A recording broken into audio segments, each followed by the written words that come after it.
A CNE ser transparente ao assumir 7 membros da sociedade civil, estaria a querer ter um processo eleitoral mais transparente de forma concreta?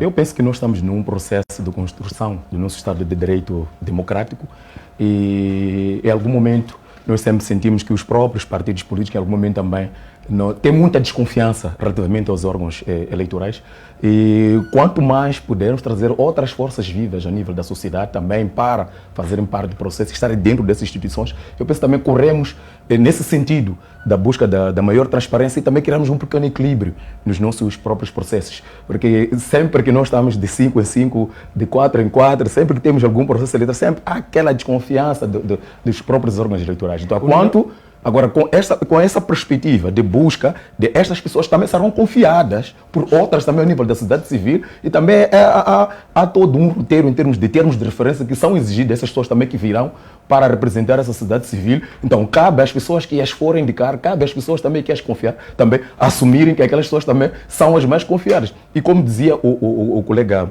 Ipeleme, normalmente o que acontece é que as pessoas depois começam lá já a desenvolver as suas paixões. Este é o maior problema, porque já começamos a identificar-nos com uma e outra cor. Então, isto é que depois traga o próprio processo, porque esquecemos que nós praticamente estamos lá sem representação de qualquer cor que seja, a nível externo. Então, por que é que entramos lá dentro da própria CNE e começamos então é isso que depois também mina o próprio processo. Então, essas pessoas também que forem eleitas, que forem indicadas, também devem chegar lá e simplesmente cumprir aquilo que é o ordenamento jurídico dentro daquela própria instituição e fazer cumprir a própria lei e acabou. E penso que a partir dali não teremos nenhum problema. Essa questão da desconfiança, eu penso que estamos ainda no processo de construção. Isso não é de um dia para a noite. Hoje em dia estamos aí a ver a questão também dos Estados Unidos. Quer dizer, então, nós estamos num país que ainda está em construção. Até alguns, ao mais alto nível, que já passaram até pelos processos nos quais não estamos hoje em dia, mas também vão mostrando também que as próprias democracias ainda estão um pouco fragilizadas. Eu penso que isto é um processo e um dia vamos chegar lá. E estamos a caminhar neste sentido. Olha-se muito para o CNE como um órgão extremamente politizado. A entrada de 7 membros que vão compor o total de 17 do Conselho, melhor, da Comissão Nacional de Eleições, vai permitir ou vai garantir alguma transparência, vai mudar a composição daquilo que é o trabalho da CNE? Se eu for a fazer um raciocínio rápido daquilo que foi a primeira e a segunda Comissão Nacional de Eleições, até eu preferia que expurgássemos toda a sociedade civil e trouxéssemos a PNUD, a Organização das Nações Unidas. Porque quando nós não tínhamos esses grupos, Hercínios de Salemas, de Mbilanas, de companhia, como elementos da sociedade civil que estão interessados no processo eleitoral, tivemos poucos conflitos em 94, tivemos poucos conflitos em 99. A partir da altura que chegamos à conclusão de que crescemos para nos distanciarmos da PNUD e das Nações Unidas na gestão dos nossos assuntos, entramos em confusão. Eu acho que o nosso grande problema partiu daqui. Estas 2 últimas guerras que nós tivemos, esta prisão que eu sofri, fui parar lá porque os órgãos eleitorais dirigidos genuinamente por moçambicanos não valem nada. Então deixa-me dizer que não devia existir. Bom, a lei prevê isso. Se houvesse agora a revisão da lei, contrariamente àquilo que Hercínio de Salema está a defender, eu havia de preferir tirar toda a sociedade civil e trazer de volta às Nações Unidas. Porque com as Nações Unidas, as pessoas sentiram um bocadinho de vergonha. Não fizeram as coisas da forma que eu estou a fazer. Acho que relativamente a esta lei, se me recordo, parece que em algum momento fomos nós próprios que fizemos barulho para que a mesma fosse aprovada, para acomodar também os próprios partidos com representação a nível da Assembleia da República. Eu estou até a dizer, sim.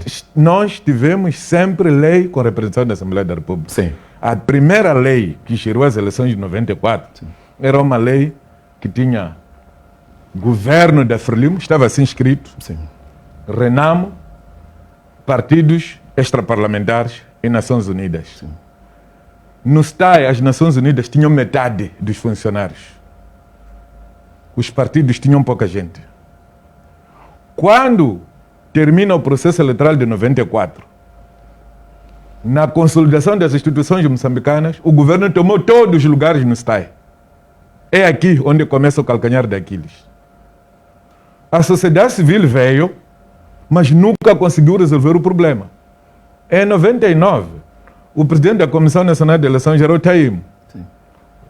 O Taimo tinha sido indicado em nome da sociedade civil. Em 94, o presidente da Comissão Nacional de Eleições era Mazula. Também dizia-se que estava a representar a sociedade civil. Depois desse, veio o senhor Leonardo Simbini, que não demorou muito, por causa das ações que Carnam não participou. Depois dele, veio o senhor Arão Litsuri. Há uma coisa muito interessante. Arão Litsuri era tocador de violas aqui. Depois que passou da Comissão Nacional de Eleições, mereceu confiança do governo, até chegou a ser agora diretor nacional. Para você ver que até nem sabem fingir. O Taimo era simples professor em Ricata, na escola onde são formados pastores da igreja metodista e da igreja presbiteriana. Não tinha vínculo com o Estado.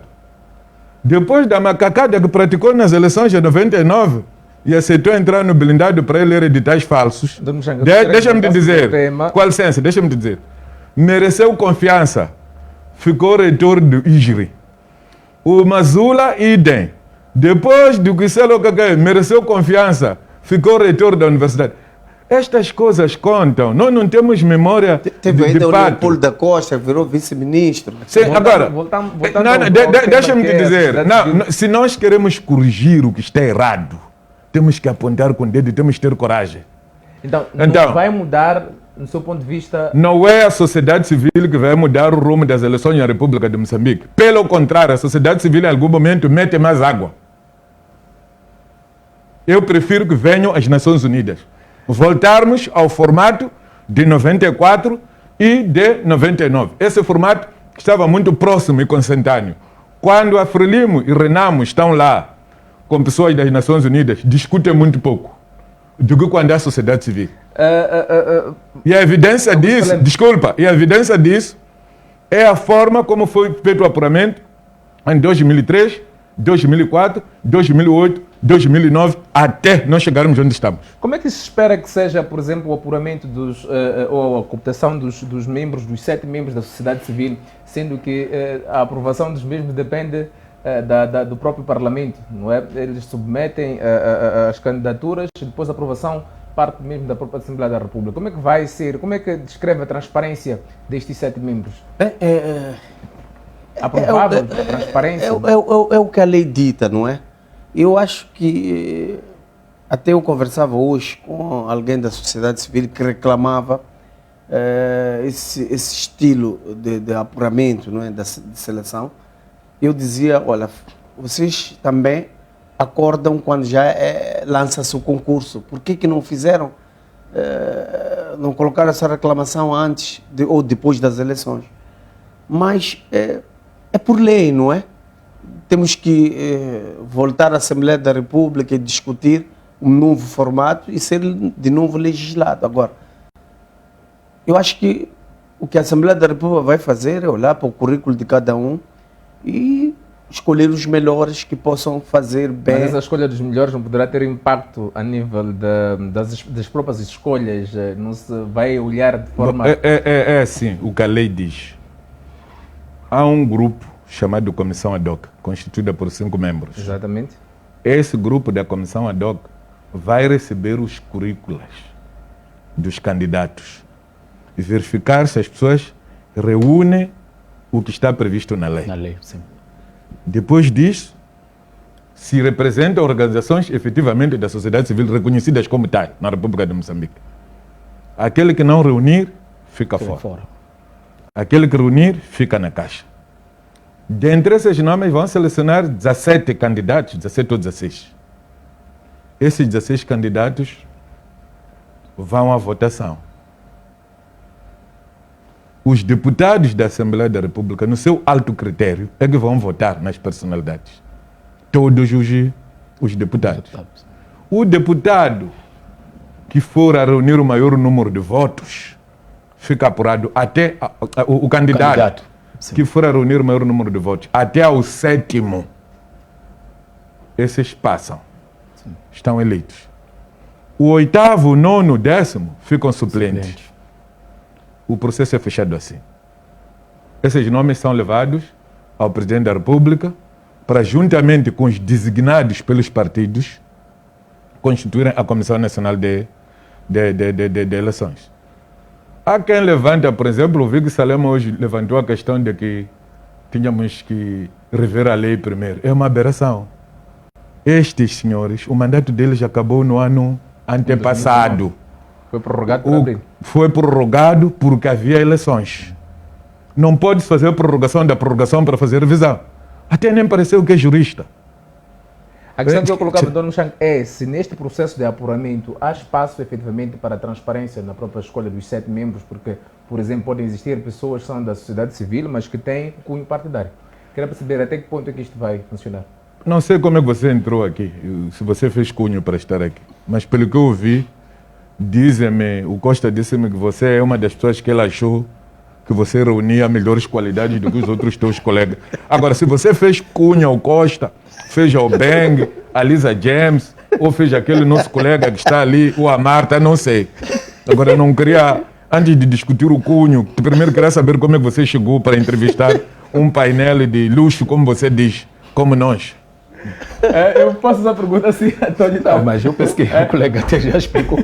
É todo um processo realmente que será transparente, porque também já é de lei. Então eu penso que pelo processo todo pelo qual vão passar também os candidatos, como dizia o colega Mchanga, há uma comissão ad hoc. Então essa comissão ad hoc depois terá este processo, quer dizer, sem entrar nessa questão, conforme ele dizia, das cunhas, porque essas pessoas estarão lá e queremos incluir nós, que são realmente da sociedade civil, e depois também vão passar por esse processo de votação ao nível da Assembleia. Quero crer que será um processo transparente, porque este processo interessa a todos, principalmente aos partidos políticos. Então, quer dizer que aqui não há espaço para algum momento. Não haverá espaço para fazer cunha. É 250 deputados. Para 250 deputados, quer dizer, aí quer dizer que teríamos uma Assembleia que todo mundo estaria lá a dormir e eles iam passar a classe, depois iam-se embora. É complicado. Honestamente, eu tenho uma visão de que depende do currículo de cada um, mas também pela experiência do passado, a cooptação. Então, tudo se espera lá.